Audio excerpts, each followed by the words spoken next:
So we're going to get to some calls now from members on the line who are concerned about what's happening with Bill C-4 and want more information. So let's start with Alan Beasley in Regina, Saskatchewan. Alan, what's your question for us today?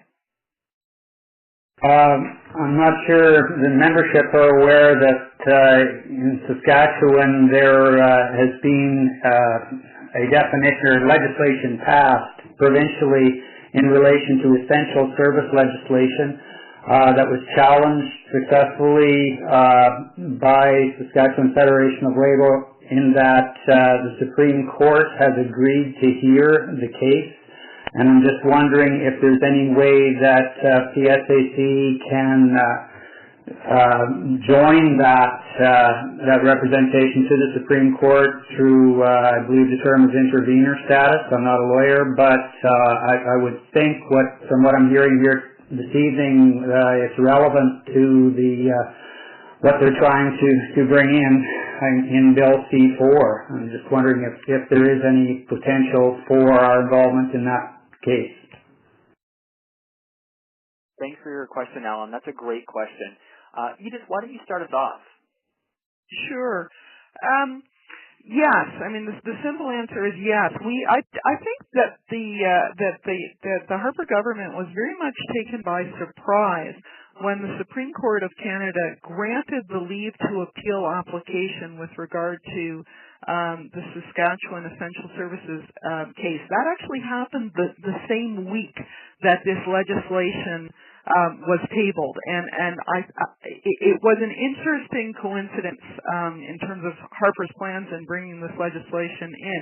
We will absolutely be applying for intervener status with respect to that case, and I think we are very compelling on that application for intervener status. Now, intervener status gives us the right to support the attack on the legislation in front of the Supreme Court. It's interesting how this is sort of playing out in the public forum and in the media. I think people are aware that if you give an employer the ability to just designate people essential whenever it feels like it, however it feels like it, without being answerable or accountable to anybody whomsoever, essentially you're taking all the power that organized workers have when they strike, and you're stealing it away from them. When the Toronto Star wrote its first story on this legislation, its headline was, its opening line in its article was, "People have fought and died for the right to unionize in this country, and now we are on the path to seeing the end of those rights." So, I think that the Saskatchewan case is a critical one. I'm very pleased that the Supreme Court is going to be hearing it, and we will certainly be there defending not just the rights of workers in Saskatchewan in their battle, but also trying in every way we can to protect the rights of all of our PSAC members. Thanks, Edith. And thanks to Alan from Regina for his question. Now we're going to go to a question from Judith Taylor in Calgary, Alberta. Judith, what's your question for us tonight? Hi, I guess my question is for Edith. I'm wondering if the government, or when the government, I guess, designates certain employees as essential, if there's a strike, they'll have a list already, and they're going to have all the names of the non-designated employees. And if those employees go on strike, it's my fear that very possibly they're just going to be gone. Wondering what you think about that. No, that's not the way. Maybe that's coming in some future piece of conservative legislation. I wouldn't put that past them.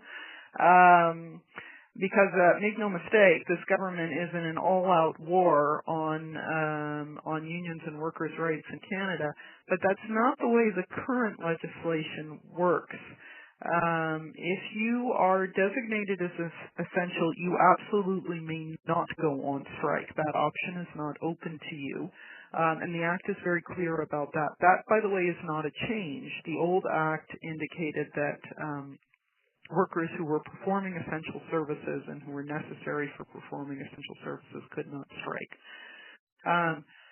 But for those workers who are not essential in a unit that is on the conciliation strike route, it is absolutely their democratic right to strike for better working conditions. That is sometimes, it's not the preferred recourse of any union, but it is a recourse that we will take if it's necessary to defend the rights of our membership.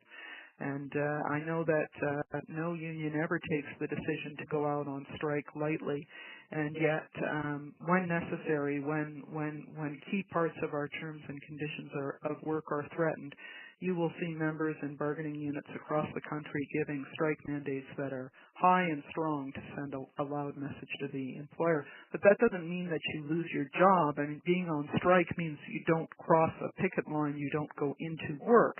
A strike is literally defined as withdrawing your labor, but that doesn't mean your job is lost. When the strike is concluded, when the labor dispute is resolved, people return to their employment. Thanks for your question, Judith. Next, we're going to go to a question in Edmonton from Danielle. Danielle, what's your question tonight? My question is, following the speech from the throne, do you anticipate that any more jobs will be cut altogether? Thanks, Danielle. Marianne, why don't you start us off? Great. Thank you, Danielle, for your question. We have not been able to get a clear answer from this government. Initially, when the first round of cuts came through, a lot of members thought that it had gone through their department and everything was good. They survived the cut and that was it. What we're seeing now is that we're seeing departments who have employees who want to alternate, so they want to leave. They find an alternation, but they're being told they can't. Employers are actually saying that we can't because your job is next, but we can't tell you that yet. So we know that even though some departments have gone through massive cuts, that it's not done. The managers are alluding to it. They don't want people alternating because someone will come into a position thinking, they've survived the cut and found a job, only to receive a letter at, the second department they're at. I think the other thing that we have to really be cognizant of is the way Minister Clement is addressing the issue of performance management. And our national president has gone on record and has been public with him to say that they are using performance management as another way to cut jobs. So you have a minister who says that in the private sector, 2% of employees are released, meaning fired, for poor performance. In the federal public sector, it's only 0.6. So we know that what they're trying to do, what we believe they're trying to do, is further shrink the public service, get rid of more positions by saying that it's performance management issues. When it comes down to performance management, when it comes down to, the minister or anyone in government talking about sick leave and this so-called abuse of sick leave, what they seem to forget is that all of that is under the purview of managers that they have hired. So a manager is hired to manage staff. They're required to sign off on sick leave. They're required to make sure that people understand their expectations and they have performance reviews done. If they're not doing their job, then why should we lose members over it? So these managers are still getting their bonus, but they're not managing. They're not doing their job. So we believe that the cutbacks aren't done, but it's hard to say where they're going to come. Everything in this last budget has been very cryptic. And, you can read between the lines a fair bit, but, the government has been very clear that they intend on cutting thousands more positions if they can get away with it. Thanks for your question, Danielle. I want to move to Winnipeg now, where Chuck has a question for us. Chuck, what's your question tonight? The issue that I have is with the way the Health and Safety Act aspect of the bill was introduced. Basically, it's a slap in the face But if they're going to introduce this change without any consultation, I mean, no one even knows what the premise or anything was, what those decisions were made on. Thanks for your question, Chuck. Denis, why don't you take this one? Yeah, interesting point, and you know, I've been talking to a lot of our health and safety inspectors over the last week or so, and they certainly have voiced some similar concerns. It's probably not a well-known fact that our inspectors' hands are being tied more and more, and what the government's trying to do with these changes is to actually sit them down at an office and actually do that work in an administrative approach rather than being an on-site approach, which is normally the best way that can actually protect workers. An interesting twist, because I haven't seen that in any of the provincial or territorial enforcement schemes out there. So I think the federal government right now is actually using the federal jurisdiction as a pilot project and see how they can actually have the inspectorate rendered to such a point where you probably won't even see them in the workplace anymore. I mean, they're already restricted when it comes to traveling outside of their offices. They need a very senior approval just to have permission to enter a work site. I can just imagine now with this new chain of command that they're establishing almost right to the minister's office, what kind of political appointees we will get when we have a situation that is more political. I'm thinking, for example, our border services agents, when they exercise their right to refuse, and they actually do limit the Canadian public moving over the Canadian lines. What approach it will actually take. I think the actual evaluation of that risk is going to take a backseat to the political environment that needs to be put forward by the government. Thanks, Denis. So now we're going to get to a question from Crystal in Edmonton. Crystal, what's your question for us tonight? Yes. First of all, thank you for having this. I think it's very good that you let us know what's going on. And I'd like to know how we on the ground can help the union representatives that are battling this on a day-to-day basis, how we can help. I also think that we have to get our message out to the people, too. The government takes all kinds of money to go into the newspapers and everything and let the public know what they're going to do. I think we have to let the people know what our side is also. It's like comparing apples to oranges. They keep saying, we're the bad guys. We've got to get that message out that we are not. You're absolutely right, Crystal. Marianne, why don't you take this one and start it off? Great. Thank you for your question. You know, this is something that we as a union are you know, as leaders are always debating and thinking about using the resources that we have available to us. And let's be clear, you know, we are very accountable to the members for the dues that we receive, and we look at doing it the most effectively as we can. And we're fighting a government who has spent hundreds of millions of dollars on economic action plan ads. They have unbelievable resources available, and they have you know, no concern whatsoever about using it for their own particular political agenda. All of that being said, you know, we are doing what we can. Media buys are expensive. Some people, you may have seen commercials on air right now from the Canadian Labour Congress for a campaign called Fairness Works. As PSAC, we've contributed. We're part of that campaign. And it's about saying to Canadians that, you know, labor and unions is for everyone, it's for all workers. And what we really, really need, and, you know, this is kind of some of what we were talking, you know, we'll give you some concrete events and actions at the end when we wrap up. But what we really need is for members to engage in this discussion. You know, for example, when Minister Clement comes out and basically accuses everyone of sitting and playing on the internet all day or, you know, abusing sick leave, you have the right to write a letter to the editor saying, you know, I don't do that and I take offense to that. Call your member of parliament and tell them that you don't appreciate being categorized that way.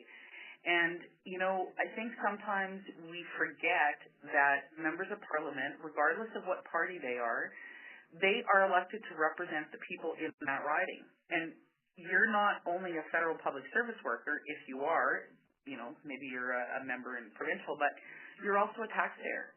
So they represent you as well. So, you know, we need to stand up and take pride in what we do. When I'm not in the union position, I'm an inspector with Canadian Food Inspection Agency. So, you know, I have the potential to save lives by what I do. And I've always said to people, a good day is when you don't know that I've done my job. Because I've taken something off, you know, it never made it to the store shelves. We need to tell people what we do because they don't necessarily understand that. We need members to come forward and be willing to tell their stories and to work with us and to communicate and you know, talk to your regional office, get your local involved, work with the committees.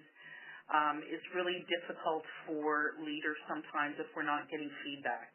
So we need to know what's important. We need to know what the members are willing to do.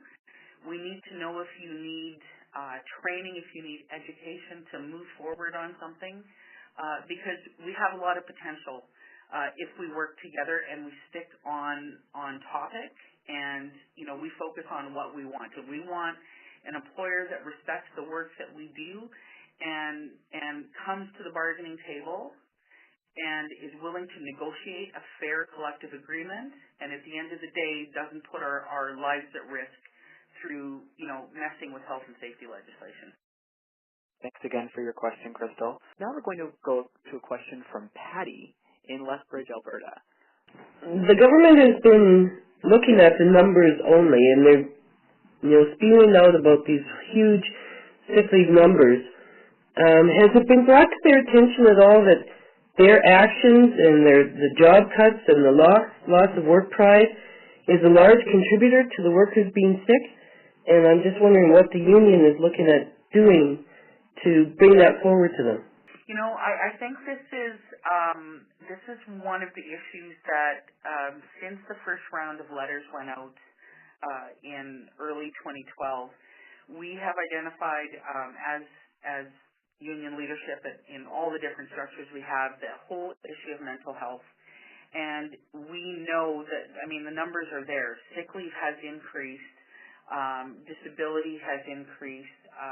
You know, issues of harassment and bullying have increased because this government has used tactics that's pitted worker against worker, member against member. You can be absolutely 100%. I can tell you that every conversation that we have with Treasury Board, your national president, my national president, Sister Robin Benson, has told this government that they are hurting workers, that they are not contributing to safe and healthy and productive workforce. They're actually, it's like a self-fulfilling prophecy. They are in effect creating what they're saying already exists, even though it doesn't. We have brought it up to them. The issue is getting media because the media is not necessarily friendly to unions. So the minister is using numbers. He refuses to identify the context of the numbers.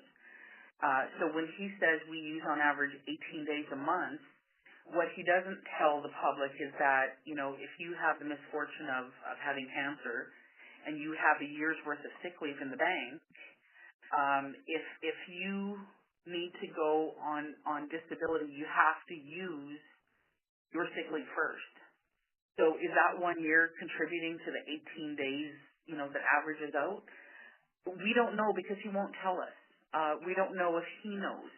So it's definitely a situation where we have been very vocal. We have been very clear. You know, our national president has been in you know, Twitter conversations with the minister about false information.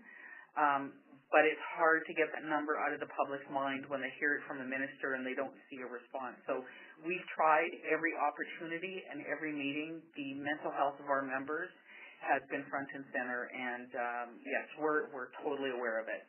Thanks, Patty. So now we're going to go to a question from David Pearson in Lethbridge, Alberta. David, what's your question for us tonight?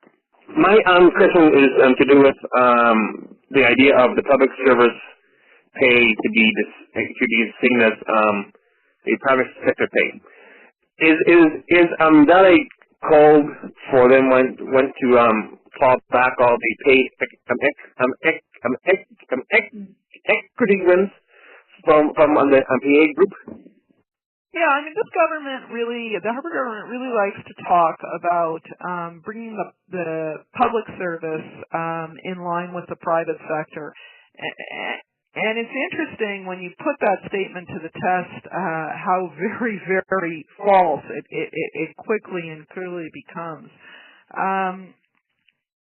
If the government had wanted to bring public service workers in line with the private sector, it could have done what PSAC has advocated that it do for years, which is to give public sector workers, public service workers, all the benefits and protections of bargaining under the Canada Labour Code, which would mean that we would be able to bargain staffing and classification and see our members' concerns reflected at the bargaining table with regard to those issues. Certainly, when this government talks about wages, they forget that one of the reasons why public service wages are where they are is because bargaining units in the public sector are not paid discriminatory wages. They are not paid wages which are lower for work which has traditionally and predominantly been done by women workers. And there's no question that principle that you should be paid fair value for the work that you do and that your work shouldn't be underpaid because the majority of your co-workers happen to be women. That principle, which I think is an important principle of fairness that most Canadians respect, is one in which this government appears to have very little interest. Thanks again for your question, David. We had a question from Val Ashby in Sherwood Park, Alberta, but we seem to have lost connection with Val. She was wondering about the Conservative Convention, though. So, Marianne, why don't you tell us a bit about the Conservative Convention, what happened last week, and a bit about, what's happened on tonight's call and how you feel about the conversation. Thanks, Jeffrey. And Val, if you're still listening, thanks for the call. So we knew, based on the resolutions that were put forward to the Conservative Convention, that they're really identifying unions, identifying public sector workers in their resolutions. So, for example, some of the questions we've been talking about have been on pensions and on sick leave. And while they're not necessarily specifically addressed in Bill C-4, which is dealing with collective bargaining and some of the health and safety, one of the resolutions that not only was presented to convention but passed at convention was that, the party believes that public service benefits and pensions should be comparable to those available to similar employees in the private sector, and to the extent that they are not, they should be made comparable to such private sector benefits and pensions for contract negotiations. And I think one thing that was reported in the Globe and Mail just yesterday, I believe, was that normally ministers do not speak at a party convention. Minister Clement got up to the microphone on some of the labor resolutions and spoke about targeting this round of collective bargaining with PSAC. So they have not tried to hide the fact that they intend on dictating how negotiations go in this round, and we're in the process of preparing for the next round of negotiations for the majority of tables. We're locals are submitting their demands, and we're going through the process, and we have a national bargaining conference for Treasury Board scheduled for February of next year to start preparing. And this government has already gone on record at that convention to say that their main priority is to make sure that we make no gains. One of the other resolutions that passed is regarding pensions, and the resolution says that the party will include in its policy statement a commitment to bring public sector pensions in line with Canadian norms by switching to a defined contribution model, which includes employer contributions comparable to the private sector. So, ultimately at the end of the day, have they tabled anything yet legislatively? No. Is it the intention? Absolutely. So they have said that pensions and sick leave are on the table, and we had close to 500 people in a parking lot across from that convention saying that we're not going to stand for that as public sector workers, as community, as First Nations, and they had a closed convention. They didn't allow media in. They didn't allow debate. But the writing is on the wall that this is where, as a majority government, they intend to go.